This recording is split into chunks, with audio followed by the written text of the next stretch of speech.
This song was created using the N-Track Studio app. Então, semana passada a gente começou a falar sobre o jejum. E hoje nós vamos continuar sobre esse assunto. Mas, só para recapitular, nós estamos falando sobre o quarto mandamento, certo? Que é o mandamento, lembra-te do dia de sábado para o santificar. E nós estamos vendo sobre algumas obras que são ordenadas nesse mandamento. Tem as obras de adoração e as obras de mortificação. E nós começamos a falar agora sobre as obras de mortificação. E uma coisa que a gente viu semana passada sobre as obras de mortificação é que elas têm a ver com aquela coisa do descanso espiritual que está em Hebreus capítulo 4, versículo 1 a 11, que a gente leu semana passada. Porque a gente sabe que o sábado, ele foi assim usado por Deus de uma certa maneira no Antigo Testamento para fazer o povo lembrar daquilo que Deus fez com eles ao levá-los na Terra Prometida, certo? Porque quando Deus terminou a obra dele no sétimo dia, ele descansou. Então ele pega o povo dele, tira o povo dele do Egito e leva o povo dele para a Terra Prometida, onde ele fala que vai dar descanso para eles, certo? Mas depois que eles estão já na Terra Prometida, que era o lugar onde eles iam descansar, já que eles saíram da escravidão no Egito, passaram pelo deserto, passaram pelas provações no deserto, chegam na Terra Prometida e agora eles vão descansar daquela jornada e vão se livrar, sair daquela escravidão.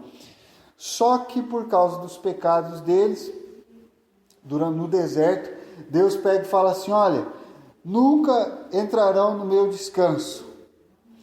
Então, isso é repetido depois que eles chegam na Terra Prometida. E no Novo Testamento, o apóstolo Paulo em Hebreus fala assim, olha, então quer dizer que havia um descanso que eles não tinham entrado. Ainda que eles guardassem o sábado, né, no sétimo dia, conforme eles haviam entendido do mandamento. Então ele fala assim, olha, nós entramos nesse descanso agora quando nós confiamos no Senhor Jesus, quando nós cremos em Jesus pela fé, nós entramos nesse descanso. E o que é esse descanso? É o descanso espiritual. O que é esse descanso espiritual? É você mortificar as obras da sua carne. Assim como Deus tirou o povo de Israel do Egito, da escravidão no Egito, para levar eles para a Terra Prometida, onde eles iam descansar, Deus nos tira da escravidão do pecado e nos coloca no descanso espiritual do povo de Deus, que é você se render ao Senhor e você mortificar as obras da sua carne. E uma vez que a sua carne está mortificada com as suas obras, ela descansa em Deus, porque ela não faz mais as suas obras, mas ela faz tudo aquilo que é pelo poder de Deus realizado nela. De fato, ela não realiza, é Deus quem realiza. Então, quando um cristão faz alguma coisa na obra de Deus, alguma coisa que ele tem de bom no currículo dele, né, que ele está fazendo, na verdade não é ele que está fazendo, é Deus que está fazendo nele, certo? Então ele está descansando enquanto ele está fazendo aquilo, porque é o Espírito Santo operando nele. E se não é o Espírito Santo operando nele, então não é uma boa obra, é uma obra da carne que precisa ser mortificada, certo? Porque se ele não está fazendo aquilo porque é a vontade de Deus e porque o Espírito Santo está operando nele para fazer aquilo lá, se não é o Espírito Santo que está operando, quem é que está operando? É a carne. Então ele está fazendo por motivos egoístas, para buscar glória humana, para buscar posição, para buscar fama, para buscar a honra dos homens, esse tipo de coisa. E acaba sendo um pecado. Então, as obras de mortificação, o objetivo delas é enfraquecer a nossa carne, enfraquecer aquele esforço carnal dentro de nós para que Deus opere em nós, para que a vontade de Deus seja feita. Você enfraquece a sua própria vontade para que a vontade de Deus prevaleça na sua vida. Esse é o único objetivo, ou pelo menos o objetivo primário dessas obras de mortificação. E a gente viu semana passada que tem 2 tipos de obras de mortificação, certo? Tem as obras de mortificação que nós fazemos sobre nós mesmos e as obras que são feitas sobre nós, certo? 2 tipos de obras de mortificação. E essa caneta aqui está fraca. Certo? Aquela que nós fazemos e aquela que nós sofremos. Certo? Está muito fraco, vai para o lixo.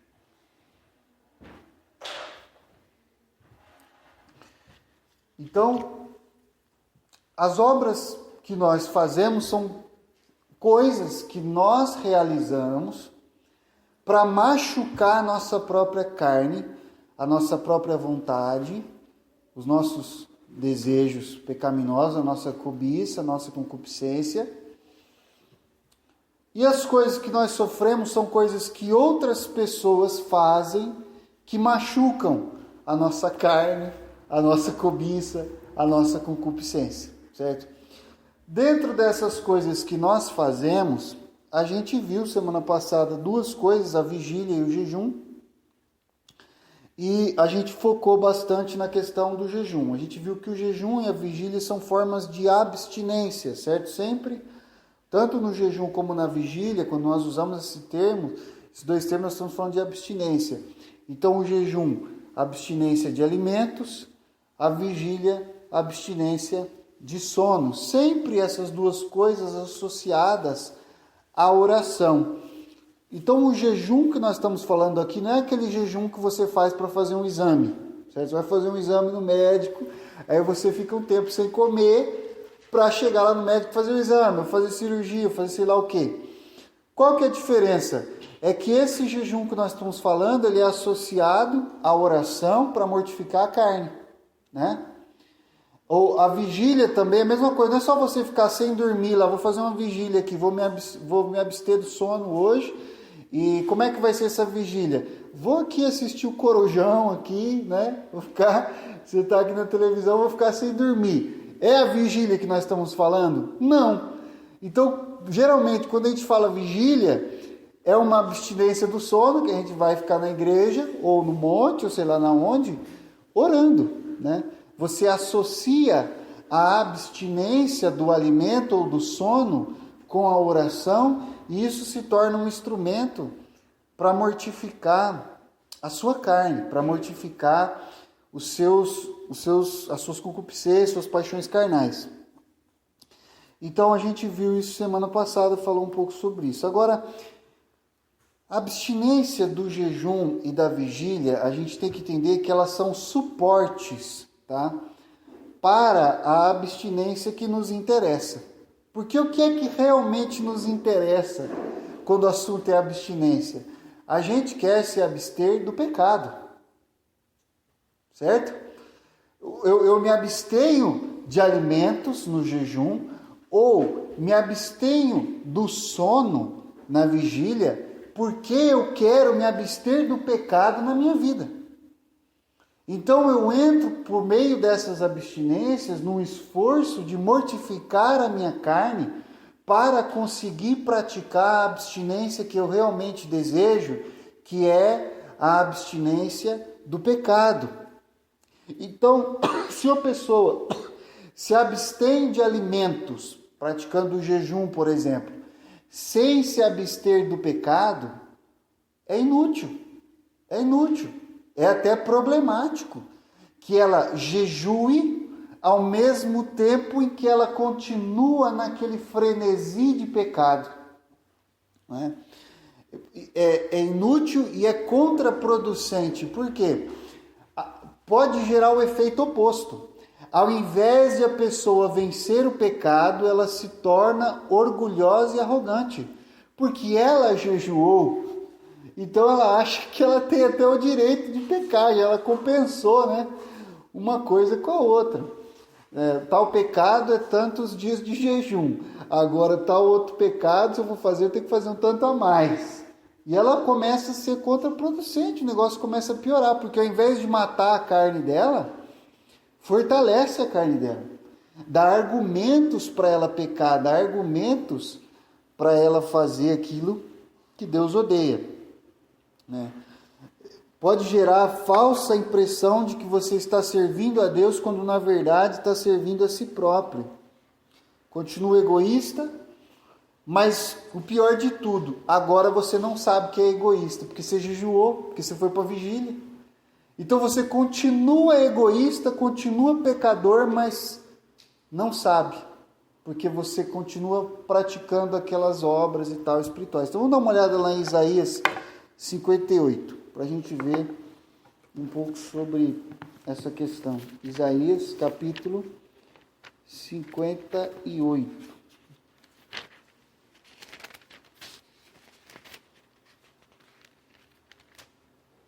Diz o seguinte, vamos ler do versículo 3 até o versículo 12.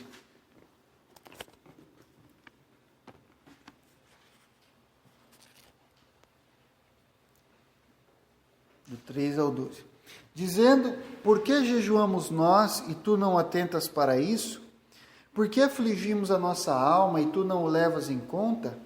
Eis que no dia em que jejuais, cuidais dos vossos próprios interesses e exigis que se faça todo o vosso trabalho. Olha aqui o problema. O pessoal estava falando assim, Deus, mas a gente jejua tanto e o Senhor não está prestando atenção. A gente aflige a nossa alma, mortifica a nossa carne, e o Senhor não liga para isso. E aí Deus fala, pois é, mas no dia que vocês jejuam, cuidais dos vossos próprios interesses.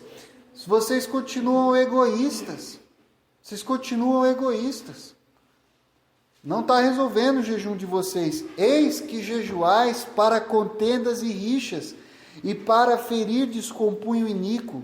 Jejuando assim como hoje, não se fará ouvir a vossa voz no alto. O jejum de vocês não está ajudando a oração de vocês, porque vocês jejuam só para poder pecar mais. Seria esse o jejum que escolhi? Que o homem um dia aflige a sua alma, incline a sua cabeça como junco e estenda debaixo de si pano de saco e cinza? Chamarias tu a isto jejum e dia aceitável ao Senhor?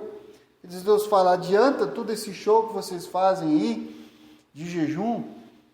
Ele fala assim, olha, porventura não é este o jejum que escolhi, que soltes as ligaduras da impiedade, desfaças as ataduras da servidão, deixes livres os oprimidos e despedaces todo o jugo? Porventura não é também que repartas o teu pão com o faminto e recolhas em casa os pobres desabrigados, e se vires o nu, o cubras, e não te escondas do teu semelhante? Então romperá a tua luz como a alva, a tua cura brotará sem detença, a tua justiça irá adiante de ti, e a glória do Senhor será a tua retaguarda. Então clamarás, e o Senhor te responderá, gritarás por socorro, e ele dirá, eis-me aqui. Se tirares do meio de ti o jugo, o dedo que ameaça, o falar injurioso, se abrires a tua alma ao faminto e fartares a alma aflita, então a tua luz nascerá nas trevas e a tua escuridão será como o meio-dia. O Senhor te guiará continuamente, fartará a tua alma até em lugares áridos e fortificará os teus ossos. Serás como um jardim regado e como um manancial cujas águas jamais faltam. Os teus filhos edificarão as antigas ruínas. Levantarás os fundamentos de muitas gerações e serás chamado reparador de brechas e restaurador de veredas, para que o país se torne habitável. Olha quanta bênção acontece quando o jejum é feito da maneira correta. E quanta maldição acontece quando o jejum é feito da maneira errada. E é interessante que o versículo 7 foi usado pelos cristãos antigos para interpretar que no jejum era o seguinte: não era o dia que você não fazia o almoço, né?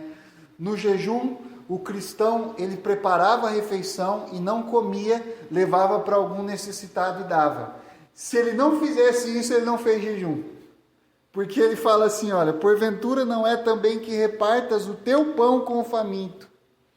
Então, os cristãos da igreja primitiva, eles tinham o hábito de jejuar dessa maneira. Ele preparava a refeição normal, certo? Como se ele fosse comer, mas não comia. E levava para alguém comer. Levava aquela refeição para algum pobre que ele achasse na rua, saía na rua procurando alguém e dava. Mas só um detalhe aqui, né, para a gente entender. Porque a questão de fato aqui nesse texto, irmão, não é essa. Embora isso seria uma coisa muito boa. Eu acho que seria uma coisa legal a gente fazer isso, sabe? Um dia vamos falar assim, eu vou jejuar hoje, tá legal, então prepara, né? Você vai jejuar o café da manhã, então prepara o seu café da manhã e sai na rua, procura alguém e dá. É um jeito bom, é um jeito excelente de se fazer jejum. Mas a questão aqui é o seguinte: Deus está falando, olha, o jejum que eu quero é que vocês se abstenham de pecar. Parem de fazer a coisa errada e façam a coisa certa. Jejuem de pecado, né? Porque a gente não peca igual come comida, né? Às vezes a gente está tão acostumado a pecar que a gente peca como as refeições. São 3, 4 refeições ao dia de pecado, né? De pecado. Aquela prática diária. E Deus está falando, eu quero que vocês parem com isso.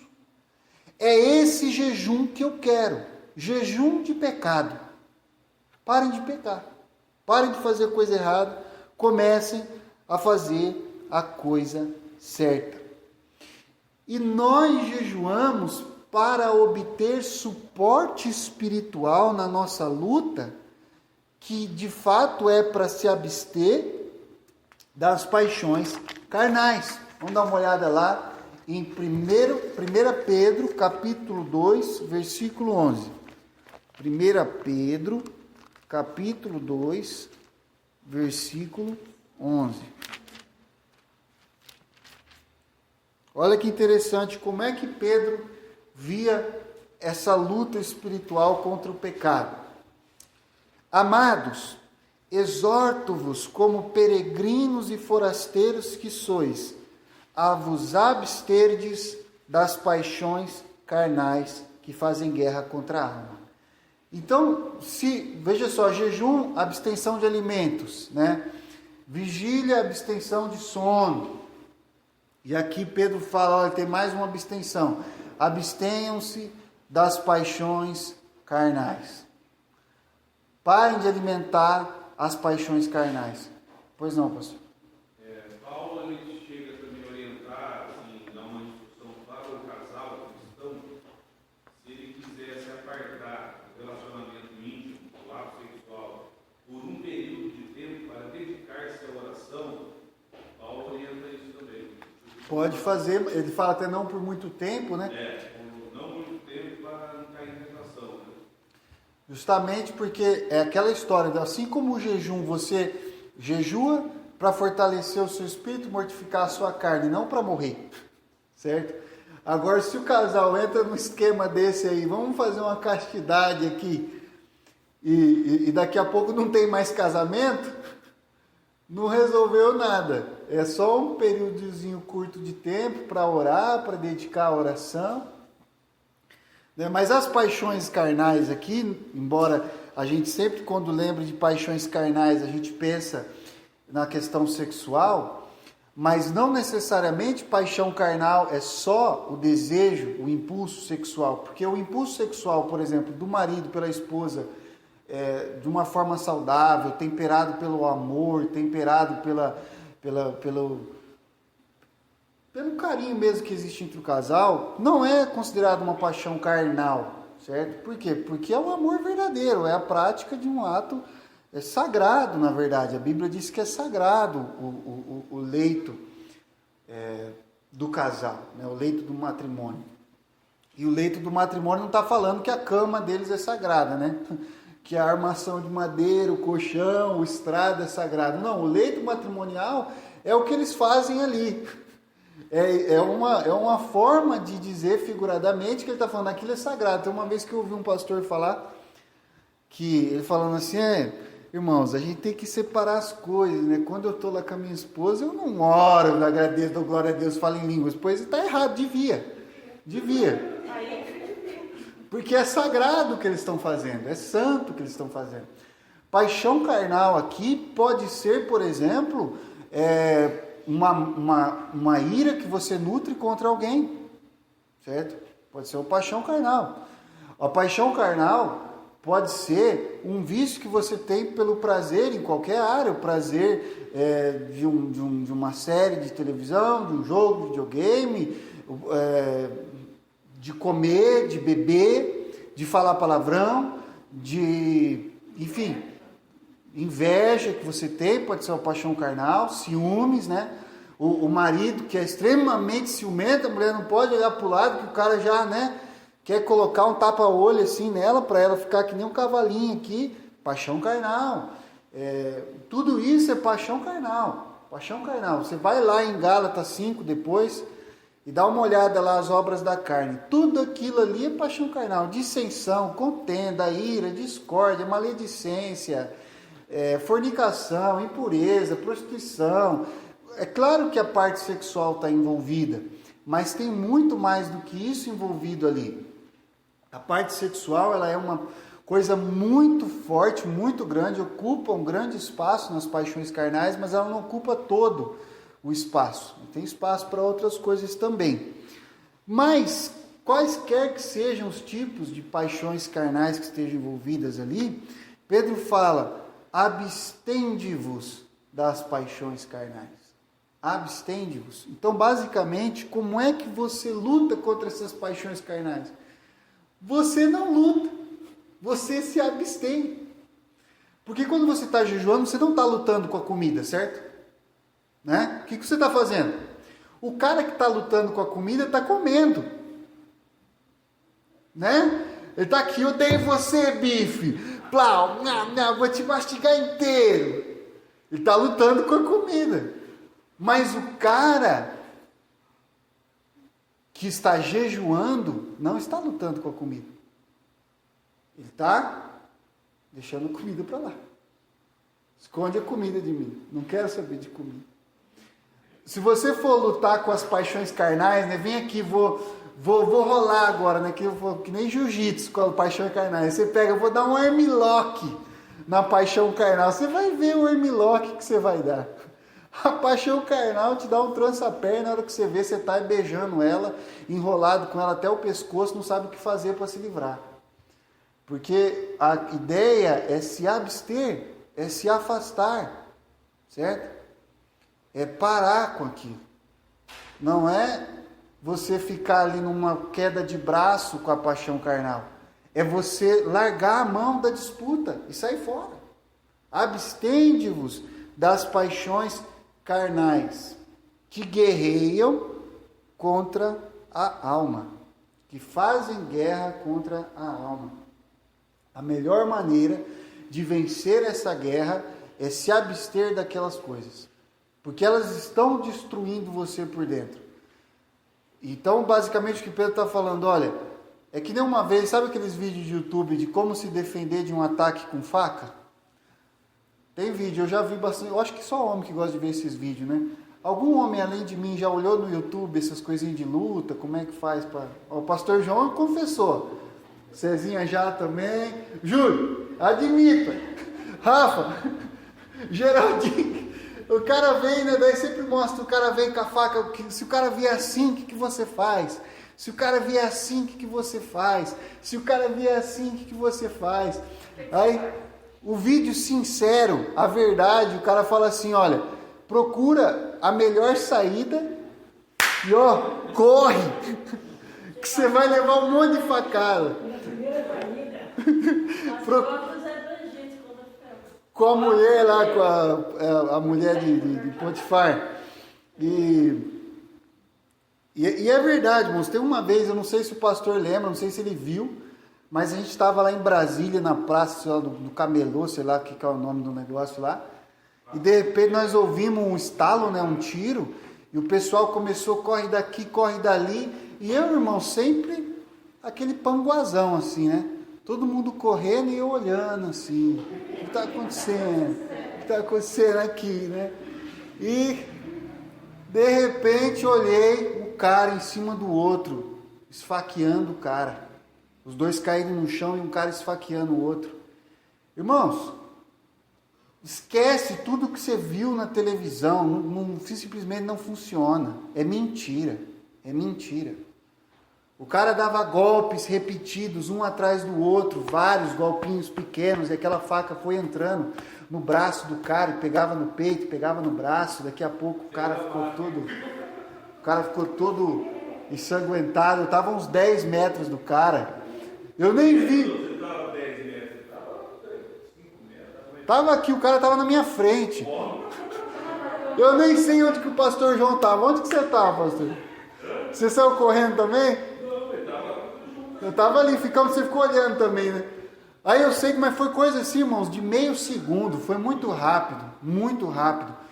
E o cara se defendeu assim, segurando e tal. E daqui a pouco veio alguém, e daí esse cara que estava esfaqueando saiu correndo, aí pegaram ele. Foi aquela loucura. Mas basicamente, a melhor maneira de você vencer essa guerra é correr dela. Correr dela, porque se ela não te alcançar, ela não te pega. Se a faca não tiver... É diferente do tiro, certo?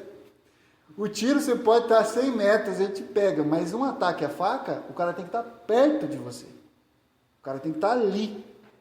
Então essa guerra você vence se abstendo das paixões carnais. E então a gente jejua, a gente se abstém do alimento, a gente se abstém do sono para dar suporte nessa luta de se abster da paixão carnal. Poxa, tem uma paixão carnal atacando a minha alma, certo? Querendo me afastar da presença de Deus, um desejo muito louco ali de fazer alguma coisa pecaminosa,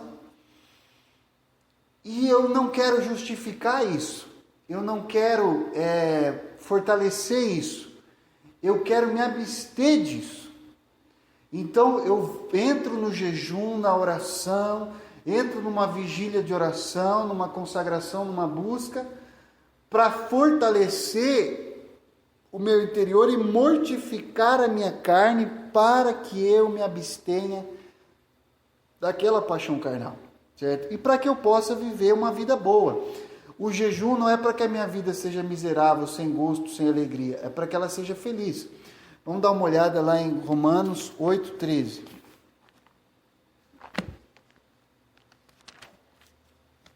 Porque se viverdes segundo a carne, caminhais para a morte, certo? Então, se aquelas paixões, se eu ouvir, se eu der ouvido, se eu não me abster daquelas paixões carnais, se eu viver segundo a carne, eu caminho para a morte.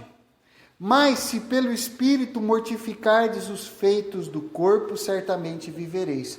Então, eu entro nessa luta para viver a boa vida. A vida que é vivida no Espírito. Certo? Eu quero viver a vida do Espírito, que é a vida boa. Que é a vida verdadeiramente feliz, que é a vida verdadeiramente satisfeita. É por isso que eu entro nessas coisas, jejum, vigília, essas coisas e tal ali. Porque é alegria, porque é felicidade. Porque através dessas coisas eu consigo mortificar as obras da carne que estavam me conduzindo para a morte. Certo? E eu consigo viver a vida no Espírito, que é a vida boa de verdade. Agora, além dessa questão, a gente precisa lembrar também, embora não seja parte aqui do nosso assunto específico, mas é claro, irmãos, que nós estamos falando de jejum, então a gente tem que lembrar que também tem outras coisas para o jejum. O jejum não é só para mortificar as obras da carne, certo? O jejum também é para nos deixar mais próximos do mundo espiritual, certo? É para abrir a nossa visão para o mundo espiritual. Então, se você olhar, por exemplo, para Jesus jejuando 40 dias ali no deserto, Jesus não tinha necessidade nenhuma de mortificar a sua carne. Certo? Então, não era para mortificar as obras da carne, que ele não tinha, porque Jesus era santo, que ele estava ali no deserto jejuando. Ele estava no deserto jejuando com outro propósito, certo? Era uma preparação para o encontro espiritual que ele tinha que ter no final daquele jejum. E ali ele venceu o diabo e também o jejum foi uma preparação para o ministério que ele ia ter. Ele estava ali vivendo a vida dele normal, como Jesus, o Filho de Deus, sabia muito bem quem ele era, sabia muito bem o que ele estava fazendo, mas até então ele estava vivendo a vida de um carpinteiro. Era a vida que ele estava vivendo. O primeiro milagre de Jesus, de acordo com as Escrituras, foi depois que ele começou o ministério dele. Sabe aquela historinha de que quando ele era criancinha pegou uma pomba morta e fez assim, a pomba saiu voando? É papo furado. O primeiro foi lá em Caná da Galileia, nas bodas, certo? Então, quando Jesus entra nesse jejum no deserto, ele entra para se preparar para aquele primeiro embate espiritual que ele ia ter e que ele teve, e depois para o ministério que ele ia ter depois, em que ele teve muitos encontros espirituais. A Bíblia não menciona Jesus expulsando nenhum demônio antes daqueles 40 dias de jejum, antes do batismo dele. Nem curando ninguém, nem fazendo milagre nenhum. Ele começa isso tudo depois, e por isso ele abre essa fase na vida dele com um período de jejum de 40 dias. Vamos dar uma olhada lá em Mateus capítulo 4, versículo 1 e 2. Mateus capítulo 4, versículo 1 e 2. A seguir foi Jesus levado pelo Espírito ao deserto para ser tentado pelo diabo. Quem é que conduz Jesus ao deserto?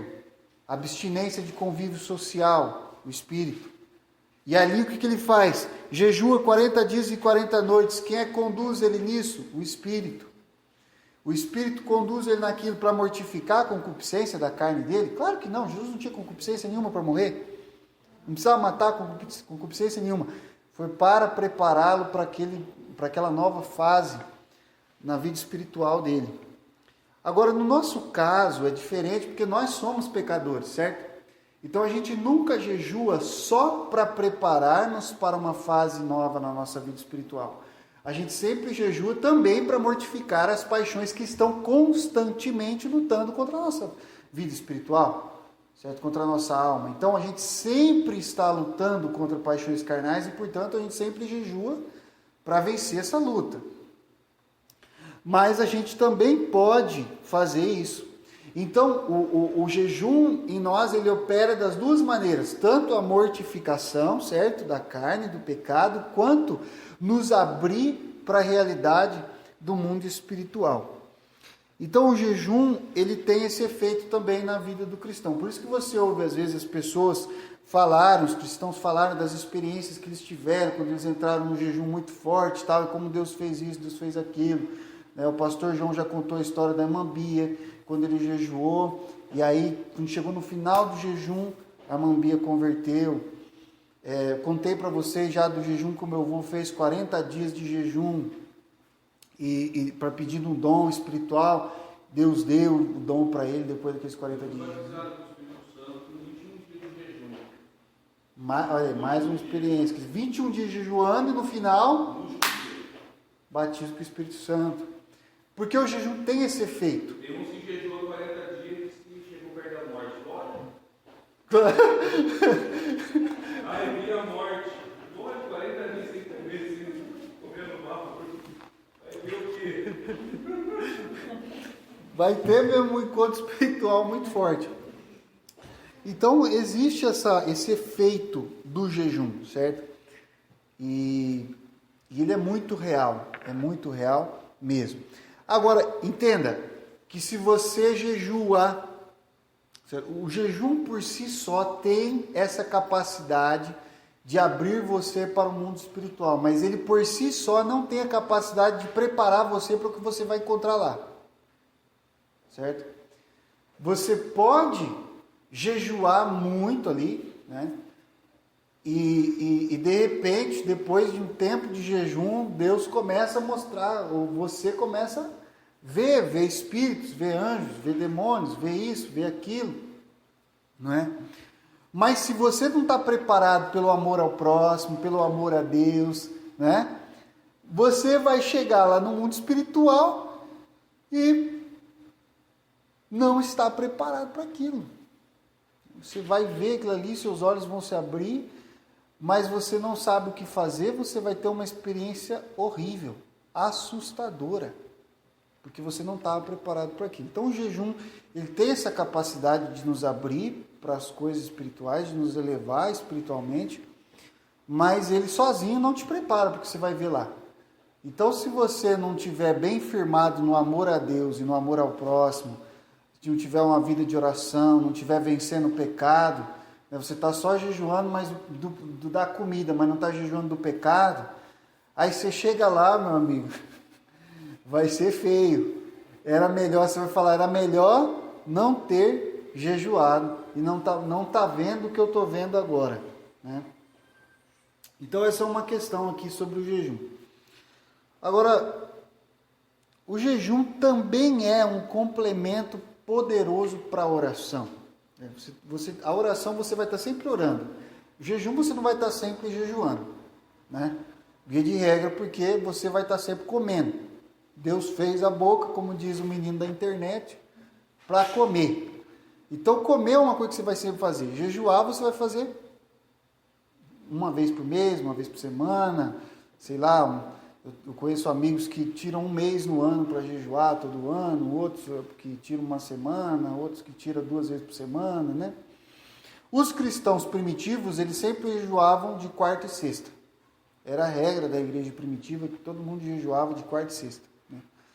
Eu não conheço nenhuma igreja que mantém esse hábito até hoje, mas eles mantiveram isso por alguns séculos, assim, de 3 a 4 séculos, de toda quarta e toda sexta-feira eles jejuavam e faziam exatamente isso, né? Preparava a refeição, levava para outra pessoa comer, mas eles mesmos mantinham esse hábito. Mas, enfim, não é uma regra, não está na Bíblia que tem que ser assim, né?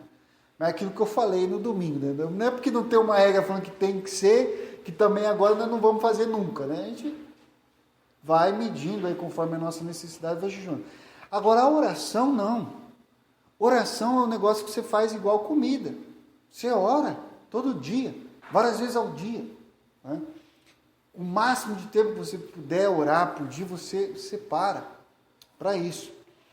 E o jejum, quando você entra em jejum, ele é um complemento para aquela oração e a oração fica muito poderosa, certo? E é por isso que a Bíblia, ela muitas vezes associa o jejum com a oração, principalmente quando o assunto é intercessão, certo? Quando você vai interceder por alguém, quando você vai orar por alguém, às vezes que está oprimido ou que está possuído, o jejum, ele turbina a oração muito. Então vamos dar uma olhada lá em Esdras, capítulo 8, versículo 21 a 23.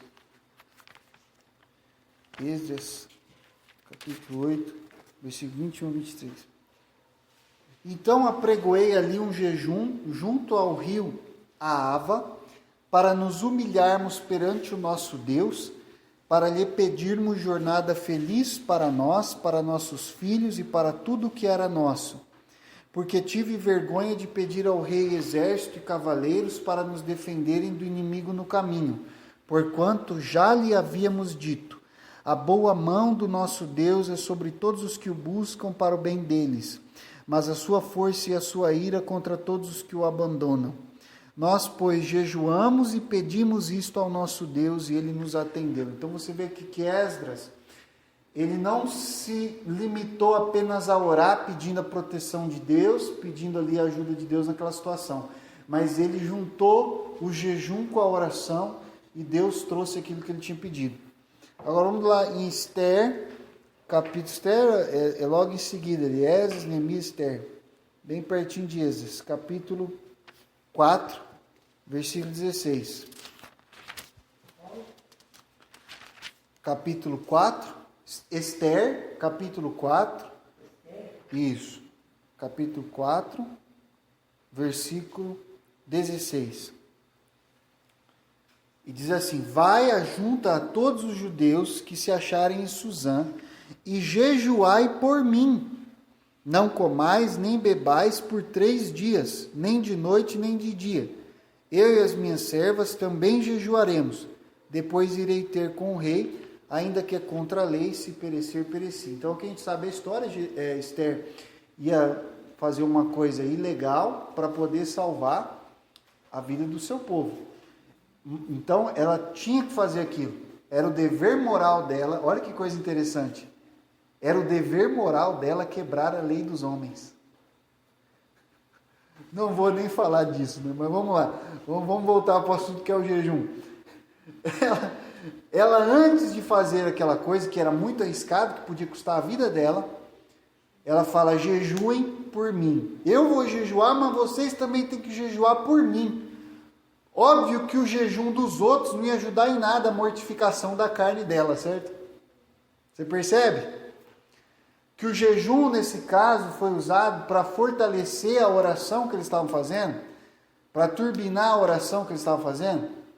Não era só para mortificar a carne, né?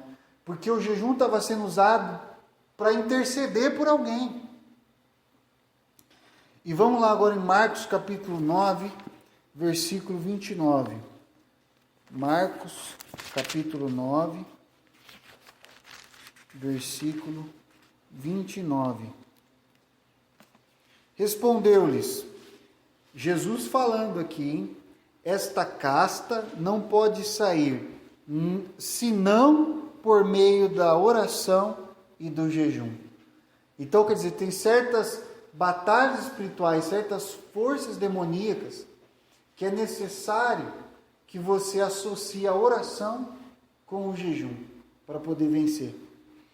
E Atos, capítulo 14, versículo 23. Atos, capítulo 14,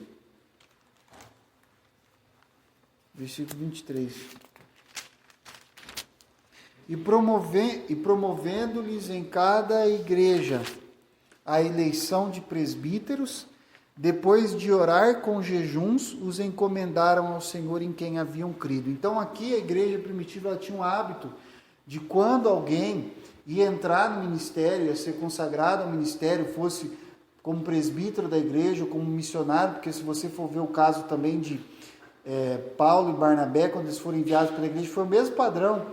Oravam e jejuavam, porque eles estavam entrando numa nova fase na vida deles, ministerial. Ia ser grande batalha que eles iam enfrentar, e eles precisavam da preparação do jejum e da oração para isso. Bom, então, isso é um resuminho mais ou menos do que o jejum tem o efeito, né? Ele tem a principal questão nossa é que ele é um suporte para que a gente possa se abster do pecado. O objetivo é machucar a nossa carne, não é? Para que nós possamos vencê-la e honrar a Deus e fazer a vontade de Deus e não a nossa. Esse é o objetivo do jejum e da vigília. São obras que a gente faz sobre nós para machucar a nossa carne, para que a gente faça a vontade de Deus. E acaba tendo outras consequências. Também nos aproxima mais do mundo espiritual, fortalece a nossa oração, nos ajuda na intercessão, na batalha espiritual, nos prepara para o ministério. É claro que nunca sozinho, o jejum sozinho nunca tem esse efeito, mas sempre associado com a oração e sempre associado com essa abstenção das paixões da carne, né? Tem que haver a abstenção das paixões carnais, senão não adianta. Bom, agora sobre o jejum, irmãos, antes de passar para outro tópico, tem alguma questão, algum comentário que vocês querem fazer? Senão eu já vou pular agora para outro assunto, sair do jejum e entrar em outro assunto. Uma orientação mais prática, assim, do como, qual a refeição, ou quais refeições, ou, por exemplo, quando leva 5 dias, qual tipo de jejum, ou uma abstinência de algum alimento específico, faz diferença ou não? Olha, vamos colocar assim, existem várias possibilidades, certo? Você pode escolher uma refeição ou várias refeições do dia e se abster delas. Então, por exemplo, quando meu avô jejuou aqueles 40 dias, ele não ficou 40 dias e 40 noites sem comer. Ele jantava, certo? E não comia até a próxima janta. Então, ele ficou com uma refeição por dia, certo? Por 40 dias. Teve uma época na igreja que o pastor sempre promovia jejuns que a gente se abstinha do café da manhã. E até meio-dia. Lá na MID, eles têm o hábito de toda segunda-feira jejua. Se você for jejuar total, sem comer nem beber nada até meio-dia, se for beber água até as 4 da tarde. Toda segunda-feira é praticado assim lá na MID, né? Na Tailândia, quando eu cheguei, né, eu perguntei pro pastor assim, falei, porque eu estava no hábito, né, lá na MID, tinha esse hábito e tal, era assim, eu falei assim, aqui no campo deve ser assim também. Cheguei lá no pastor e falei, pastor, como é que vocês jejuam aqui? Qual é o dia do jejum aqui? Aí ele falou assim, não, aqui a gente não jejua. Mas existem várias maneiras de você fazer. De vez em quando eu faço 21 dias que eu não como nenhuma carne, só vegetal, viro um vegetariano ali por 21 dias. Não sei se foi assim que o pastor fez no jejum dele. Não, era jejum total da meia-noite ao meio-dia. Meia-noite ao meio-dia. Então, na verdade, você comia depois do meio-dia até meia-noite comia, mas do meia-noite ao meio-dia não comia. Era meio período de jejum. Ou você pode se abster de algo que você gosta muito. Né? Tem pessoas que não ficam sem o cafezinho preto no pão quando você de manhã. É um sacrifício para você. Não é? Então você pode se abster disso. Exato. Que seria o caso, por exemplo, perdão. Não, só não dá para jejuar até meio-dia acordando às 10h30, 11 horas. Aí já é trapaça, né? A pessoa fala assim, olha, eu vou entrar em jejum meia-noite, então 11h30, o camarada enche o prato ali, faz um prato de pedreiro. Tem que ser o hábito. É trapaça. Se a pessoa já está acostumada a não tomar café da manhã, então não é um jejum. Não adianta, né? Não é um jejum. Não é um jejum, é verdade. Tem que ser consciente e sacrificial. Por exemplo, como a gente falou, né? Eu ia dar um exemplo. Tem determinados tipos de alimentos que eu não como, então não faz sentido. Sacrificial porque Tem que sentir que está fazendo, né? O objetivo é machucar a minha carne. Se não está machucando, para que eu estou fazendo? Né? Eu tenho um tio meu, o Lucas conhece, o Paulo. Ele está praticando o budismo agora. Meditação, aquelas orações e tal. E ele e meu primo, o Kim, eu vi que eles colocaram, eles estão jejuando, cara, até às 18 horas. E tem vários períodos de. Não falo que é válido, mas naquilo que eles crêem, o sacrifício que eles estão fazendo, entendeu? Eles colocaram no grupo lá o jejum de falar, o jejum de realmente de falar, que é o jejum do silêncio, vários períodos de meditação, que é chamado de orações, aí eles ouvem algumas músicas lá, tipo hinos, né? É os mantras, né? Que eles ouvem. Os mantras, e vai até às 18 horas. Considerando os hinos que estão fazendo hoje, é hino. Aí você pega o jejum do Ramadã, dos muçulmanos, é do nascer do sol ao pôr do sol. O jejum deles é tão severo, assim, tão radical, que eles não engolem nem a saliva durante o Ramadã. Então eles fazem isso para consagrações espirituais.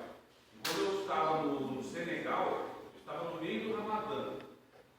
E eles também têm as orações, eles têm o jejum, as orações, e acho que quando vai chegando no fim do Ramadã, existem manifestações espirituais no meio dos muçulmanos por causa do jejum. O Basílio está falando agora, é interessante, eu não sabia disso. Existem manifestações, alguns muçulmanos falam em línguas, têm visões, mas tudo espírito de engano.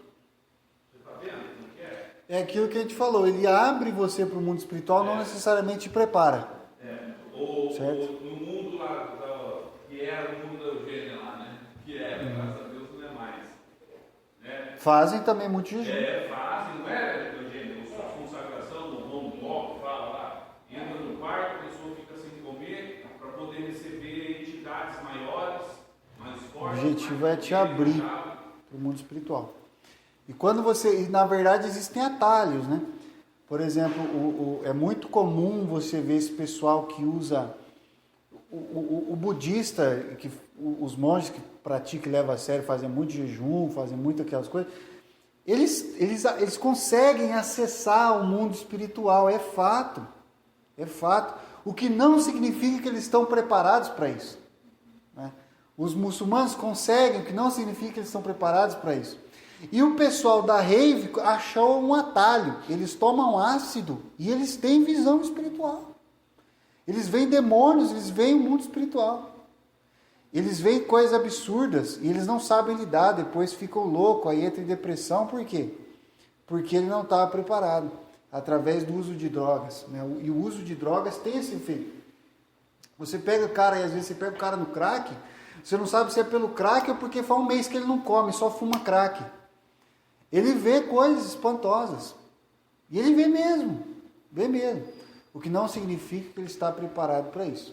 Certo? Porque você pode ter visão espiritual e não ser espiritual. E não ser para a glória de Deus, porque o fim deveria ser esse, né? Que a gente Exato. está se abstendo de algo para a nossa carne, mas para glorificar Deus, para nos aproximar dele. Sim, exatamente. Então tem todas essas possibilidades aí, Cezinha. Tem mais, tem outras, muitas. Tem um site, depois eu vou achar o link, ou achar o arquivo, não sei, de um pessoal que, assim, eles têm algumas doutrinas meio esquisitas, sabe? Mas, na parte do jejum, eles foram fundo no negócio. Então, eles fizeram, assim, alguns estudos. Por exemplo, e quando eles vão jejuar por longo período, eles já falam, olha, antes de você, por exemplo, se você for começar um jejum de 7, 10, 15 ou 40 dias, porque tem gente que jejua para valer, gente, não é brincadeira não, a gente é muito fraco. No jejum 40 dias, tipo uma refeição, eu fico 40 dias e 40 noites sem comer nada, só água, certo? Tem gente que faz esse tipo de jejum, 7 dias, 8 dias, eu já conheci, eu tenho um amigo que jejuou 7 dias, 7 noites sem comer nada, né? Só com água. Se você for fazer um jejum desse, sem uma preparação prévia, Estela, por exemplo, some, vai chegar no quarto e falar, cadê? Desintegrou. por exemplo, se você antes de fazer um jejum de longo prazo, é bom você parar de comer certos alimentos alguns dias antes, começar a comer frutas e fibras que limpem o seu intestino. Porque muito do nosso funcionamento intestinal, ele é baseado assim, você coloca aqui e empurra, né? Aí se você para de colocar, para de empurrar, o cara fica com prisão de ventre e aquilo fica preso dentro dele por dias. Aquilo ali vai dar dor de cabeça por dias e dias a fio, ele vai passar mal porque ele tem fezes acumuladas no intestino que não foi tirada porque ele não alimentou. Então você tem que se preparar antes, certo? Para que você possa limpar o seu sistema.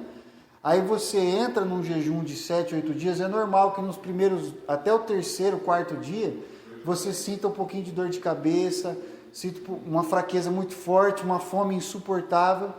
E lá para o quarto, quinto dia, você começa a não sentir tanto.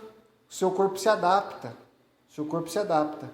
Mas se você tiver com esse negócio preso dentro de você, o seu sofrimento se estende. Então, existem estudos assim, de alguns cristãos que se dedicaram nesse assunto do jejum e vale a pena. Quem quer praticar, quem quer ir em cima disso mesmo, quem quer fazer, não precisa fazer direto a vida toda, mas você fala assim, poxa, eu quero experimentar jejuar, assim, eu quero fazer um jejum de longo prazo, um jejum para valer mesmo, de 20 dias, de 15 dias, de 2 semanas, de 14 dias, ou de uma semana. É bom ler e se preparar para que você entre no jejum, né, bem assim, que seja uma experiência que você consiga suportar. E não o tipo de experiência que com 3, 4 dias você não vai aguentar, não vai chegar no propósito que você queria, vai desistir no meio e vai ficar com a sua consciência pesada porque você não conseguiu fazer, né? Então é melhor você se preparar bem, se preparar bem. E saber também que você vai entrar num jejum onde o diabo vai, né, e vai tentar te atrapalhar. Eu, assim, quando eu jejuava,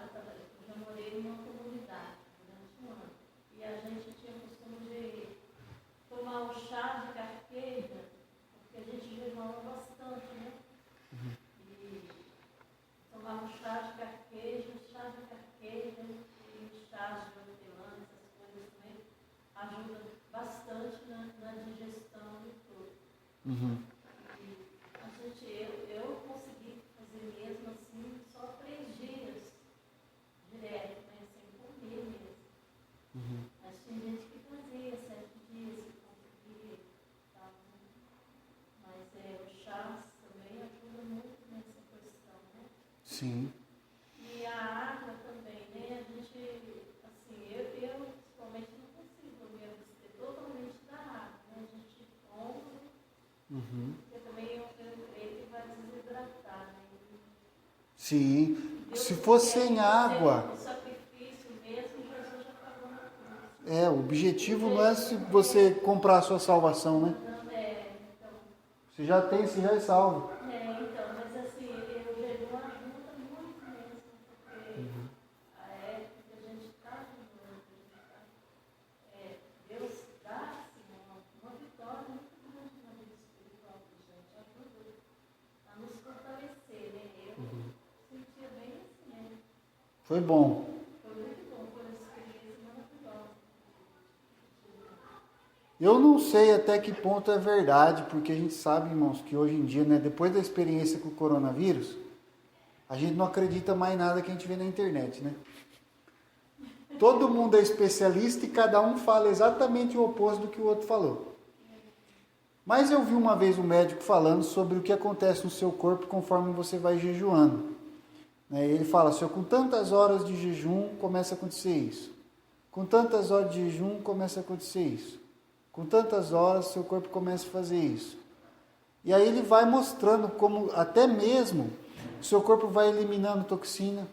Me ajuda bastante as paredes do intestino limpa, as gorduras. Descansa, porque o seu intestino nunca para. Você fica melhor depois dos 7 jejuns e tudo, você fica bem mais forte, mais saudável.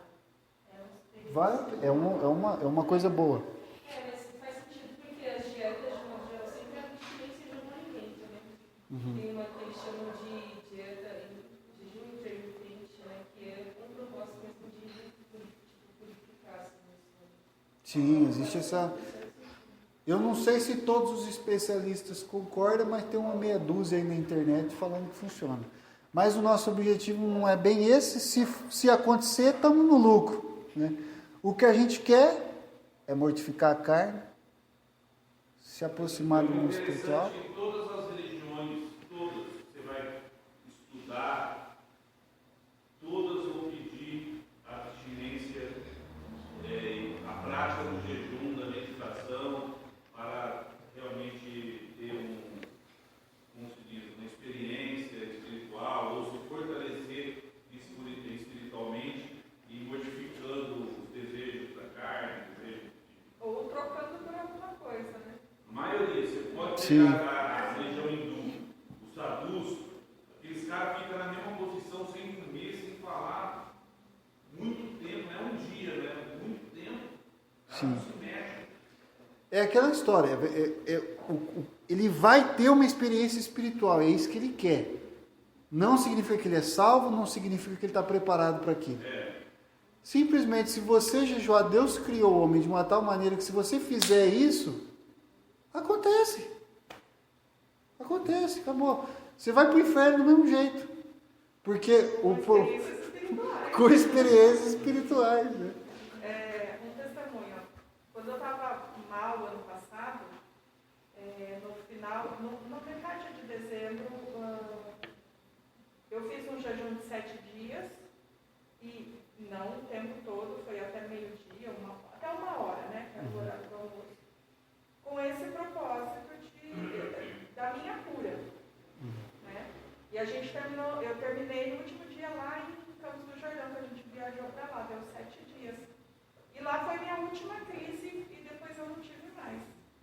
Então, assim, Deus realmente me abençoou e a minha luta era quanto a isso, né? Porque, Senhor, a gente tentava de tudo, os irmãos orando, a gente orando tudo, mas culminou nessa libertação no final do jejum, né? Glória a Deus. Amém. Quer uma aula mais prática do que isso, irmão? Dá para você sair daqui não agora a gente vai comer. Depois, já veio, ó, veio o chá, já que é para se preparar. Você come, depois você toma o chá e já começa, entra no jejum. Vamos orar, irmãos? Pai, muito obrigado, Jesus, por esta aula, por que nós podemos aprender. Obrigado, Senhor Jesus, por poder voltar a ter aula na igreja presencial, olhando no olho dos meus irmãos, ouvindo as perguntas, os comentários, as histórias. Isso aqui é tão gostoso, Pai, é tão importante. Eu peço que o Senhor nos ajude, Pai, que abra as portas para nós, para que nós possamos continuar, Pai, nos reunindo aqui presencialmente, Senhor. Nós agradecemos, Pai, por essa janela que o Senhor abriu. Nós agradecemos também pelo alimento que nós vamos comer, Pai. Cada um trouxe a sua contribuição aí. E nós pedimos, Pai, que o Senhor venha abençoar esse alimento em nome de Jesus. Abençoar a vida de todos esses irmãos. Abençoar a vida daqueles irmãos que não vieram porque não puderam ou porque não quiseram. Para que eles também possam, Senhor meu Deus, ter fome da Tua palavra. Desejo de aprender mais, Pai. E dedicar mais, Senhor meu Deus, para ouvir um pouco mais, crescer na fé, na graça, no conhecimento. Em nome do Senhor Jesus, amém e amém, Senhor Jesus.